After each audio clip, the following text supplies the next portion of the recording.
ಹೇಳಿಕೆಯನ್ನು ಮಾಡ್ತಾ ಇದ್ದಾರೆ. ಅಲ್ಲ, ನಾವು ಅದನ್ನು ಡಬಲ್ ಬೆಂಚಿಗೆ ರಿವ್ಯೂ ಹಾಕೋದಕ್ಕೆ ಮುಖ್ಯಮಂತ್ರಿಗಳು ಆದೇಶ ಮಾಡಿದ್ದಾರೆ. ಅದನ್ನು ರಿವ್ಯೂ ಮಾಡ್ತೀವಿ, ಇದು ಪೆಟಿಷನ್ ಹಾಕ್ತೀವಿ. ಸಮರ್ಥನೆ ಮಾಡ್ಕೊಂಡು ಎಲ್ಲೊಂದು ಕಡೆ ವಿಫಲ ಆಯ್ತು ಅಂತ ಸರ್ಕಾರ ವಿಚಾರದಲ್ಲಿ ಇದೆಲ್ಲ ಆಗ್ತಾ ಇರುತ್ತೆ. ಕೋರ್ಟ್ಗಳು ಆದೇಶಗಳು ಕೊಡ್ತಾ ಇರ್ತಾರೆ. ನಾವು ಅಪೀಲ್ ಹಾಕಲೇಬೇಕಾಗುತ್ತೆ. ನಮಗೆ ತಿಳಿದಂಥ ಕಾರಣಗಳನ್ನು ನಾವು ಕೊಡ್ತೇವೆ. ಡಬಲ್ ಬೆಂಚಲ್ಲಿ ಏನಾಗುತ್ತೆ ನೋಡೋಣ. ಒಬ್ಬರನ್ನ ಓಲೈಕೆ ಮಾಡ್ಲಿಕ್ಕೆ ಹೋಗಿ ಈ ಒಂದು ಡಿಸಿಷನ್ ತಗೊಂಡು ಸರ್ಕಾರ ಅಂತೇಳಿ ಬಿಜೆಪಿ ಟೀಕೆಗಳನ್ನ ಮಾಡ್ತಾ ಇದೆ. ಓಲೈಕೆ ಪ್ರಶ್ನೆ ಬರೋದಿಲ್ಲ.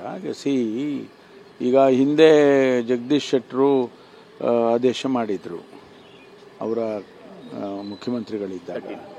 ಅವಾಗ ಯಾರನ್ನು ಓಲೈಕೆ ಮಾಡಿದರು? ಅವರು ಏನೋ RSS ಅಂತ ಹೇಳಿರಲಿಲ್ಲ, ನಾವು RSS ಅಂತ ಏನು ಹೇಳಿಲ್ಲ. ಸಾರ್ವಜನಿಕ ದೃಷ್ಟಿಯಿಂದ ಇದು ಈ ರೀತಿ ಆಗೋದು ಬೇಡ ಅಂತ ಹೇಳಿ ಒಂದು ತೀರ್ಮಾನಕ್ಕೆ ನಾವು, ಅವರು ಹಿಂದೆನೂ ಕೂಡ ಅವರು ಅದೇ ಕಾರಣ ಇತ್ತೋ ಏನೋ ಗೊತ್ತಿಲ್ಲ, ಅವ್ರಿಗೇನು ಕಾರಣ ಇತ್ತೋ, ನಾವು ಕೆಲವು ಕಾರಣಗಳಿಂದ ಆ ತೀರ್ಮಾನವನ್ನು ಸರ್ಕಾರ ಮಾಡ್ತು. ಅದಕ್ಕೆ ಕೋರ್ಟ್ನವರು ಅವ್ರು ಬೇರೆ ಅವ್ರಿಗೇನು ಅರ್ಥೈಸ್ಕೊಂಡಿದ್ದಾರೆ ಕೋರ್ಟ್ನವರು ಗೊತ್ತಿಲ್ಲ, ಅವರು ಆ ರೀತಿ ತೀರ್ಮಾನ ಕೊಟ್ಟಿದ್ದಾರೆ. ಈಗ ನಾವು ಮತ್ತೆ ಅಪೀಲ್ ಹೋಗ್ತೀವಿ.